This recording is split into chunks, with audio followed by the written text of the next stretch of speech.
The All Heel program is intended for mature audiences. Ladies and gentlemen, boys and girls, wrestling fans of all ages, welcome to the All Heel program starring me, Yell Kaos. Folks, it's time for a real wrestling program, a program that pulls no punches, where no holds are barred. And that's this program. I intend to bring you only the best in wrestle talk. That's not true. Actually, I'm going to bitch and complain about pro wrestling, and I hope you'll come along because there's a lot to bitch and complain about. So if that's your deal, you've come to the right place. Anyway, wasting no time at all, I want to make it clear. What are my intentions of this program? Well, number one, I want to state my goals. My goals are definitely to bring my perspective of professional wrestling, to tell you how I feel so you understand. Will it change the face of pro wrestling? No! But, if we say nothing, we can do nothing. So, my goals is, number one especially, I need to share my very favorite wrestling matches with all of you. Why is that? Here's why. Because over the years, I've had a chance to meet many professional wrestlers, and then some people who fuck around in pajamas and want to call themselves professional wrestlers. And every single time I talk to one of these jabronis, one of these people that, they draw their mom and their dad and their cousin and two of their friends from work to come see them in a goddamn rec center, and they think they've got a fucking spot in a promotion. These assholes. But they want to know my favorite matches, and then I start laying out my favorite matches, and they have no idea what I'm talking about. Because these guys are interested in seeing circus routines. That's why they bring up the crap that you'll see in AAA and in all the various indie wrestling federations that are largely, let's face it, acrobatics without a net. And that's why you get a lot of people landing on, hard concrete floors, getting paid like $9 in a Diet Coke. Because high fructose corn syrup's no good for you. Make sure and get that out of your diet. But I want to talk to you about my favorite matches. Now, luckily, and this is lucky for you, that a certain network out there on the internet, someplace that shows wrestling, you may have heard of it. If you haven't, that's all right. There's plenty of them now, I understand. You can find almost any of these matches right there. And we'll also be talking about my feelings of independent pro wrestling because I am a fan of independent pro wrestling. I make it my mission to go out and see as much independent pro wrestling as I possibly can. Here in the Southern California region where we have plenty of independent organizations, a lot of it is a bunch of shit. I'm not going to lie to you. But I intend to bring to you my perspective of the way things go here in Southern California. So we'll plan to talk about that. But again, I also want to bring my view of the wrestling business, where it's been, where it's going, how it affects me, how it affects you. And some of you, it doesn't affect you at all, and you should really consider yourself lucky. That's a really great thing. Furthermore, I really want to talk about my hopes for the future. It's things I hope to see. And if with any luck, if there's any prospective professional wrestlers listening to my voice, hearing my sultry voice, and heeding my advice, there's a thin possibility that things could get better. Or get worse, because what the fuck do I know? But it's up to you to agree with me or disagree with me. So I hope that we get to have those talks in the future. Now, first and foremost, my first decree here on the program is something that I guess was, thought impossible. But I need to say this, and I need to say this in an open forum where I don't have to hear from fucking morons who don't draw any money telling me how to entertain people. That's something I always I get a real kick out of that. These guys who draw no money from this and fall down and get hurt and no one sees it, and they think they can tell me, someone who sounds as good as this, how to entertain people. Because that's what you're doing at the end of the day. If you're not entertaining the people, they're not coming to see you. They're not coming to see you. They can't give you any more money. If they can't give you any more money, then it's really hard to justify calling yourself a professional wrestler, wrestling as your profession. So, let me get that out there. But this thing that has been thought impossible for many years is, I propose the legalization of kayfabe. Now, if you don't know what kayfabe is, I don't know why you're listening to this program. Because, everybody's a smart to the wrestling business, right? Everybody except for nobody. Because if everybody was so smart in the pro wrestling business, they'd have figured out how to make some money from it. Unlike people who go to work for a certain organization down south and have to get a job selling sunglasses, all the while still having the nerve to call themselves professional wrestlers, through no fault of their own. But Semantics, and if words have meaning, then they should have meaning. So anyway, my proposition is that we legalize the use of kayfabe. Now, what do I mean by that? Well, clearly nobody else is doing it, but I think that if everyone would just try, because here's the issue that's present right now. Apparently, and a number of sources have said this, that doesn't mean it's true. This is just what other sources have inferred, is that more people will tell you nowadays when referring to professional wrestling that they used to like wrestling, but they don't anymore. For various reasons. And a lot of it is because at first they assumed it was phony and then eventually got beat over the head with the fact that it's phony, that it's fixed. And I always found that disheartening myself when I know what you're doing, and I like, just like, and I think I've made this point on previous programs, is that horror movies, I know that is not legitimate either. I know that those people aren't really going to die, but they're not telling me that. They are trying to show me art. They are trying to evoke emotion and feeling from me. And I don't see anything wrong with that. Why pro wrestling can't do that, I don't know. Because mixed martial arts, if you can't see me, because you can't, because this is an audio program, I'm doing the quotes with my fingers thing. Mixed martial arts which is using a lot of the same pro wrestling promotion tactics, just in a slightly more shoot context. And if you believe all those matches are legitimate fights, you really need to, check out all the other things that you think are legitimate, like, church and politics and all that other crap. You should really reconsider your views on these things. And don't do it because I said it, but you're going to because I've planted that seed in your brain. So anyway, I propose that from now on, everybody try. How hard is that? How hard is it really to try? And it's interesting because we live in a society where there are more fucking people than ever, and people are ever more cut off from each other, isolated in their own little worlds because they stare at their screens, never questioning the world around them because they figured, much like the advent of the Walkman many, many years ago was an attempt to cut out the rest of the world. For one reason or another, we all have our own reasons, we all have our own motivations. I'm not saying that those are invalid motivations, but pro wrestling has been used as an attempt to curry socialization. When I say socialization, wrestlers, like a lot of people, because everyone's afraid of each other, So I think it's an attempt to make friends. And while that's all well and good, and I appreciate that, I think that people would think more of you if you made good art. It's like, I know you want to ha-ha and play with your friends, and that's all well and good. That's fine. But wouldn't your friends like it a lot more if you were doing what you did well? If you were convincing them that there was some weight to what you were doing? You weren't just fucking around because you can fuck around, because the goddamn promoter doesn't know any better and won't tell you to not fuck around? Anyway, what I'm trying to get at, what I'm angling toward, is that I propose to everyone, just try. You're not going to convince people that pro wrestling is real, but you can. You absolutely can convince them that you are real. No two ways about it.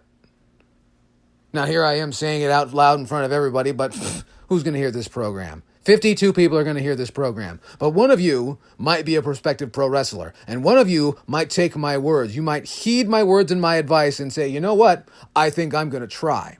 Because if you look across this grand landscape, and this is something that's interesting, we have more competition in the entertainment realm in the United States of America and abroad, globally, than ever before. And so much of it is a bunch of empty, vapid shit.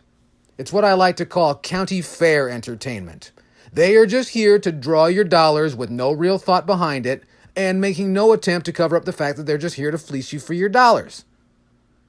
There's nothing wrong with that, but the fact remains, I, apparently, am some sort of a an adventurous individual. I dare to dream, and I think that the art that I pay money for should have at least context, at least an air of tangibility. Because there's this idea in pro wrestling circles, especially in independent pro wrestling circles, that people are coming to see fancy moves. Fancy moves were something that kind of came along. It's essentially fireworks. Your audience will eventually tire of fireworks. You know, when fireworks were on the 4th of July, now this is an American thing. If you're living outside the country, you might not understand this analogy, and that's okay. We'll come up with another one for you. But for right now, we're going to go with fireworks. Fireworks used to be a thing strictly to celebrate the 4th of July in the United States of America. And before you knew it now, I used to live in Los Angeles, California, just a little ways down from the Disneyland Resort over there in Anaheim, California. And when I was a kid, fireworks were exciting because it was 4th of July and there was going to be things going on, you know, and it was, you know, to harken back to the, you know, I don't need to tell you about the origin of fireworks and all these things, the Star Spangled Banner, blah, blah, blah, blah, blah. But the point is, fireworks were special. And then somewhere when I was a teenager, I know I'm skipping way ahead, but somewhere when I was a teenager, suddenly Disneyland gave us fireworks every day. Every day. And I don't just mean, you know, on the weekends. Every single day for a time. Now they're a little more conservative because it costs like $60,000 a night to do it. That's an interesting thing, too, spending that kind of money just to blow shit up in the air that people, you know, confuse for gunshots anyway. I think I'm telling you a little more than I thought I would about my neighborhood over that way. But anyway, once the fireworks were, after a little while, every day, then they became a nuisance. Then they became a distraction, and they cause so much traffic from dumb fucks who can't seem to look at fireworks and drive a car at the same time. But it became an annoyance. And that's the thing about high spots in pro wrestling. You can only give away the high spots, and doing it for no money, mind you. You're not even waiting until you get a good payday, giving away everything for nothing. And the people will eventually grow tired. There's no two ways about it. The modern pro wrestling, especially in indie circles with a lot of guys who like to do the flashy high spots, is, and I'll help this out for anybody of a non-American persuasion. Imagine if you were force-fed chocolate mousse. You know, if you don't like chocolate, then, you know, a different kind of mousse. You would say, this is delicious and I enjoyed this. You mean I get to have as much as I want? And then I guarantee after about 2 or 3 tablespoons of mousse is a lot of calories. It's pretty big. And it's a lot of sugar. After about 2 or 3 tablespoons, you would say, ooh, that's kind of heavy. Ooh, that's kind of sweet. Ooh. And after about a cup of it or so, you'd say, fuck, this is starting to hurt my stomach. And there's still more, and more, and more still. And that's where I find myself in modern independent professional wrestling shows. And professional wrestling in general on TV. Be it from, what the fuck are they called now? Anthem Wrestling or whatever the hell. And then the World Wrestling Federation and the stuff that goes on in Japan. There's so much of it. It's just insane. It's you know, just giving away everything for free, and there's no downtime. It's always go, go, go, go, go, go, go, go, go. It's like it's written for 4-year-olds that are addicted to fucking speed. It is just go, go, go, go, go, go, go, go, go. When you yearn for a story. You yearn for... I find myself yearning for boring matches. Let me tell that about myself. I find myself in this strange situation that I yearn to see bullshit like the AWA at the Riviera in Las Vegas. Not those particular matches, but that style of thing. Just, here's some competitive wrestling. Here's some boring wrestling. You know, it's wrestling, but it doesn't need to have all of that, you know, bing, bang, bong, and ting, tang, tong, and all this pinball physics. For those of you, I must be giving away my age for talking about pinball. But my point is, I find myself now, when I watch modern professional wrestling, I feel like I'm being force-fed sweets.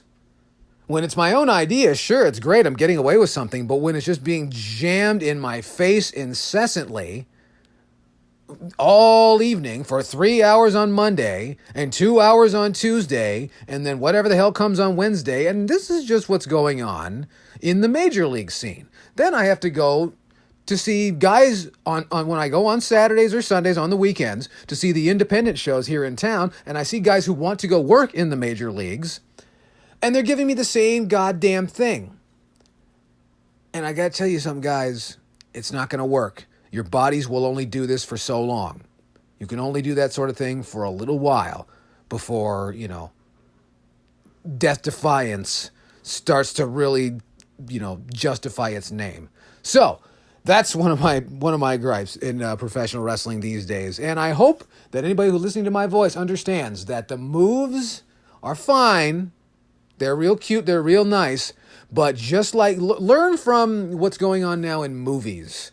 The Marvel Cinematic Universe is lighting up the world. Now, that might just say that they're doing big business in a time of, when movies are really kind of down outside of blockbusters. But that's another discussion for another program. The fact remains, people attach themselves to great characters, regardless of the characters.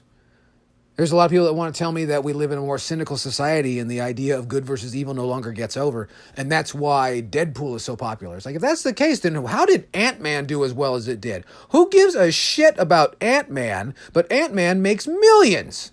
They made Paul Rudd a superhero, and people went to see it. That's amazing to me. So people latch on to characters they like. If you have thoughts, if you have ideas, if you have feelings, say them out loud and somebody will get on your side. Because the flippy shit and the backflips and all this, that's just going to wear out your knees and your hips and your back. And you can hear me now and believe me later. So that's my view of the business. Anyway, so I hope in the future that there's lots of people doing lots of things for a very long time and not taking their life into their hands on such a regular basis. And also I propose the legalization of kayfabe because I don't want to know that it's fake. I hate to use that word. I hate to refer to one of the grandest sports, that's right, sport, in the history of human civilization, one of the grandest traditions that, Western society has ever known. And you can argue with me, and that's fine, and we can do that all day long. In fact, if you'd like to argue with me, please feel free to drop a line at theyellkaosprogram@gmail.com. So don't forget that. I just don't need to hear that it's fake, which is why I stay off of Twitter. If you follow me on Twitter, by the way, I'm on Twitter. If you didn't know, you can find me at Yell Kaos, spelled just the way you see it on your screen. If you didn't know I'm on Twitter, and I'm on Twitter not very much because the Twitter is just full of fucking wrestlers exposing the wrestling business, telling me that they're friends with the people they're fighting, and it's not that I didn't know, it's that I didn't care. You're going past the point. You're annoying me with facts. I came here for a show, and I don't want to know that you're good friends and you all went to the fucking Grand Canyon together. I don't give a shit. God damn. Why do I have to say these things out loud? If you're a wrestler, go wrestle. And, worry about those other things later. That's just my point of view. Also, on this program, as I said before, I hope to talk to you about my favorite matches. So one thing I want to talk about, and I have to tell you this right now, as I've already talked about, is every time I talk to a pro wrestler, usually independent guys, they want to talk about my favorite matches. They've never heard of them, or they think they fucking know something. One of my favorite matches, I'm going to tell you one right now. And you can watch it right now on a certain network for only $9.99. I understand you can see all these things. Going back, way back to 1994, WrestleMania 10, one of the unsung WrestleManias. Since WrestleMania has become such a grand spectacle to cover up for all the people who can't fucking wrestle, or won't because, everything's written for them. I'd take guaranteed money too. But one of my favorite matches, harkening back to the spring of 1994, WrestleMania 10, a match that no one expected to do a goddamn thing. Bret Hart, my favorite. If you didn't know that about me, that's something you know. Bret Hart is my favorite. Now, there are better promos, there are better wrestlers, there are better everything than Bret Hart. But you know what, goddammit? Something about Bret just works for me. So, if you learn anything about this program, you'll know that I am definitely biased towards Bret Hart. And probably the Hart family, and a lot of the people that came out of the Hart Dungeon. Even though I have mixed opinions about the Hart Dungeon. We can talk about that another time. But one of my favorite matches, Owen Hart versus Bret Hart at WrestleMania 10. Now, to set the stage for you, this is, I will say, not the catalyst, but the stabilizer of what would be one of the great feuds of 1994. Now, being one of two brothers and having a little brother that from time to time have had differences of opinion, it's very easy to sympathize with such a feud. There's not been very many brother feuds in pro wrestling, and this one was done quite well, setting off Owen Hart as a believable heel because working him as a babyface was just not coming to fruition. It was just not working. And that's okay. It was time to do something else for Owen. And interestingly enough, Owen, to be such a sound wrestler and still get people to dislike him, Owen Hart, one of the great unsung pro wrestling heroes of all time. All time. You know, you can really watch, especially 1994 WWF matches. There's some matches where Bret and Owen just beat the shit out of each other on Monday Night Raw. And if you can find some of those, old house shows and stuff, just beat the shit out of each other. That's love. Beating your brother's ass because it's going to help him get some money. There's nothing quite like it. That's where pro wrestling is really quite unique. Different from all other forms of entertainment. Anyway, and I sympathized with that feud. Not that my brother and I think that's when my brother and I did start feuding. I didn't know to call it that then. But, my neuroses can wait for another episode. Anyway, this was the match that was just, in my opinion, the best? I wanted to reconsider that for a minute because we've had a lot of WrestleManias, but I'm going to go on record to say the strongest start to any WrestleMania ever. There's been 34 of them, and this was the match that, in my opinion, set the tone for this WrestleMania. Now, immediately after them, things go in an entirely different direction, a completely different direction. So, ignore my remarks about that. But this match was just solid. An absolute fantastic technical outing that really looked like two brothers. It looked like two sportsmen who, it was, whenever you have feuds nowadays, everyone's got to hit each other with the fucking ring bell and do all this illegal shit, to establish hatred, and you basically give everything away in the first matchup. This was a smart match. This was technical. I mean, there was some cheap stuff. There was some hair pulling. There was, it was a little bit cheap, and there was only a certain amount you could get away with in the WWF in 1994. But for two brothers who, it's kind of hard to believe and sometimes hard to fathom brothers having a blood feud and all these things, but while still maintaining it, making it look like a sport, and having a fantastic... I'm not going to tell you the finish. I will not tell you the finish. You need to get your ass on the network and watch it, if you haven't already. Just a real surprise finish, and with great selling. I want to say an absolute great cross-section. If you were to talk to anybody about the greatness of Owen Hart or Bret Hart, or the things that can happen at WrestleMania... Never mind those two things, but yes, just making WrestleMania look great, because that's also back when they were still using the black and gold ropes, which I thought was really classy. I wish they'd bring that back for one more, just once, just once.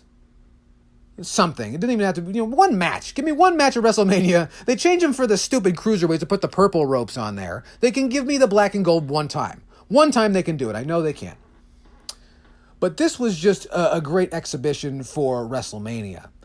And so I want you to get over there. You got to go check it out. Get yourself on that certain network. You may have to go through a few of them, but you'll find it. WrestleMania 10 in 1994. One of my very favorite matches of all time. One I can say that I've seen more than a dozen times, and I see something new in it every single time. So that's something that I definitely recommend. And we'll have more of that here on the All Heel program, as time goes on. Also, before we wrap up the program, I want to remind you to check me out on YouTube, on Facebook, on Twitter, on Instagram, all the popular stuff right here on Anchor, too. You can check it out right here. It's right here, coming to your ears. And we'll be doing this on a pretty regular basis, so I hope you'll join me. Also, I want you to know that I am going to be talking about upcoming wrestling events that I'll be attending and reviewing wrestling events. Now, most of the matches that I'll be talking about are from the Southern California region because I'm not getting on a plane and going to goddamn Japan. I'm not going out to Ohio to see this bullshit they do at county fairs where there's, one good match and 12 fucking sets of bullshit with boys wrestling girls and tag teams wrestling, young little Asian girls. I'm not going to see that. I'm not going to see people wrestling blow-up dolls or these fucking dance recitals that go on for 25 minutes to a draw over a belt that no one cares about. However, if there's a match that I haven't seen, feel free to drop me a line at the Yell Kaos program at gmail.com and let me know these great matches that you hear so much about, and I just might talk about it on this program and tear it apart because you don't know shit about wrestling. I'm kidding. I might like it. You never know. I like stupid shit. So, I hope you'll join me right here on the All Heel program starring Yell Kaos. Thank you so much, and we hope to see you next time right here on the program.